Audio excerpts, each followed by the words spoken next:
Саламатсыздарбы, урматтуу достор. Бүгүн биз психология жумалыгын жарыялайбыз. Бул жума сиздин өзүңүздүн эң мыкты версияңызга алып барат. Биз бирге жаңы жана пайдалуу адаттарга ээ болобуз. Биз өзүбүздү сынайбыз. 5 күндүн ичинде ар бир күнү эртең менен биз сизге тапшырмаларды жиберип турабыз. Ошол тапшырмалар аркылуу сиз өзүңүзгө жаңы жана пайдалуу адаттарды калыптандыра аласыз. Даярсызбы? Кана эмесе кеттик. Эмесе достор, бүгүн сиздер менен бир күндө 200 жолу жылмаюу аттуу челленджибизди баштайбыз. Бакыт бул жашоонун эң маанилүү аспектилеринин бири. Бактылуу болуу гана эмес, өз бактыңызды үй бүлөңүз, досторуңуз жана бүткүл дүйнөгө мартык менен бөлүшүү абдан маанилүү. Бактылуу адам ийгиликке батыраак жетет.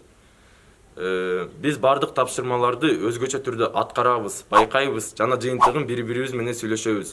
Маанайыңыз кандай болсо да, айланаңызда эмне болуп жатса да, эң негизгиси аң сезимдүү жылмаюу. Режиссер тартуу аянтында актёрду карап жаткандай, жылмайып өзүңүздү башка капталдан байкап көрүңүз.